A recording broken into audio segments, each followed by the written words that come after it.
Supreme court ने कहा कि हमें आपको भी देखना है, संसद को भी देखना है, लेकिन मूल अधिकार का रक्षक मैं स्वयं हूं सुप्रीम कोर्ट। अनुच्छेद 32 कहता है कि हम किसी किसान को इस ठंड में ठहराते नहीं देख सकते हैं, हम किसी को नहीं देख सकते हैं, इसलिए आप इस संविधान को रोकिए, इस संशोधन को।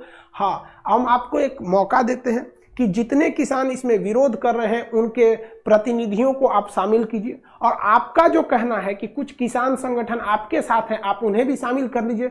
Indian council of agriculture research यानी ICMR को शामिल कर लीजिए, और गहन मंथन करके 3-4 महीने का समय लीजिए, और सारे विवादों को जब सुलझ जाए तो हमारे पास ले आइए देखने के लिए, और जब देखेंगे तब बताएंगे हम। अभी आप नहीं लागू कर सकते हैं। बाहर सुप्रीम कोर्ट, समझ में आ गया पावर सुप्रीम कोर्ट का?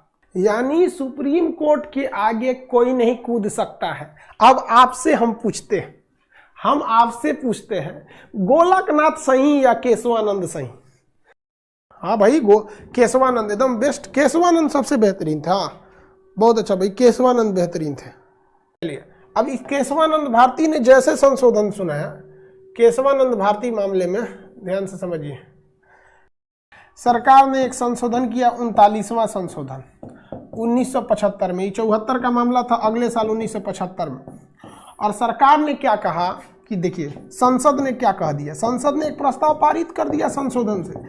देश के 3 सबसे बड़े पद, प्रधानमंत्री, राष्ट्रपति, उपराष्ट्रपति, इसका अगर चुनाव होगा और इसके चुनाव में कोई भी अगर दिक्कत आती है तो उसमें सुप्रीम कोर्ट हस्तक्षेप नहीं करेगा, सुप्रीम कोर्ट हस्तक्षेप नहीं करेगा। सोचिए, संशोधन करके दिल्ली में बैठे संसद के लोग, जिसमें आधे पढ़े लिखे आधे अनपढ़, ये सोचकर ये संशोधन पारित कर दिए कि राष्ट्रपति, प्रधानमंत्री और उपराष्ट्रपति के चुनाव में अगर कोई विवाद होता है तो चुनाव संबंधी मामले में आप हस्तक्षेप नहीं करेंगे।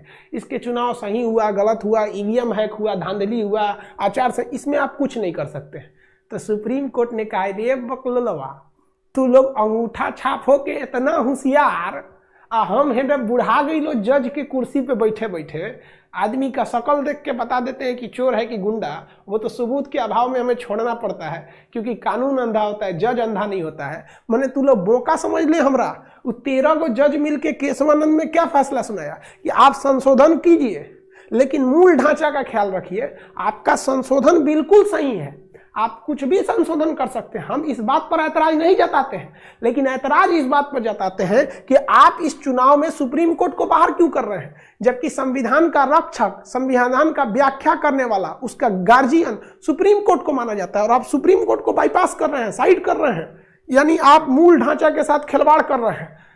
इंदिरा गांधी का मुंह लिलवा गया, सुप्रीम कोर्ट ने काट दिया। भाई बड़ी मेहनत से बेचारी इंदिरा संशोधन कराया गया था, वाह वाह वाह वाह, संशोधन लो, यहाँ पे इंदिरा गांधी के समय आया था, लो संशोधन, फोटोकॉपी दिया गया था सबको, हाँ हाँ पढ़ लो, पारित करो। लोकसभा, राज्यसभा, राष्ट्रपति साइन कर दिया, 2 मिनट में फाड़ दिया सुप्रीम कोर्ट। ले ससुरा का देख भाई साहब, हम सबको कहते हैं कि शिक्षा इतनी बड़ी चीज होती है। आप कलम से कुछ, आप तलवार से कुछ लोगों का सर काट सकते हैं, लेकिन कलम से हजारों लोगों का काट सकते हैं।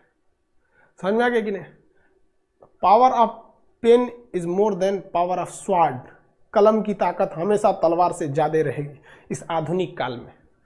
समझ में आ कि नहीं आ गया? काट दिया सर, मुझे लिया गया, सुप्रीम कोर्ट काट दिया। अरे यार एक बार क्लास तो कर लेते। असल में उस टाइम मेरा एप्लीकेशन नहीं था, वरना हम सारे लोगों को फ्री कर देते। नेताओं को तो हम फ्री कर देंगे, भाई साहब पढ़ लो कम से कम, है कि नहीं? फ्री कर देने लायक है कि नहीं? उन लोग का क्या कर दिया जाए, फ्री कर दिया जाए। भाई साहब आप पढ़ लो, उल्टा सीधा संशोधन। यार मेरा विद्यार्थी भी ऐसा संशोधन नहीं लाता। अगर मेरा विद्यार्थी रहता ना एप्लीकेशन का, और वो भी जानता, तो 39वां संशोधन नहीं लाता, क्योंकि उसको पता है कि सर ने पढ़ा दिया है कि मूल ढांचा के साथ छेड़छाड़ नहीं करना है। मूल ढांचा अजब हाल है यार।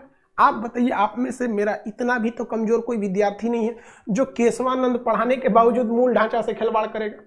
बेहतरीन कर दिया गया। समझ में आ गया कि नहीं आ गया? किसी को कोई दिक्कत? आगे बढ़ जा।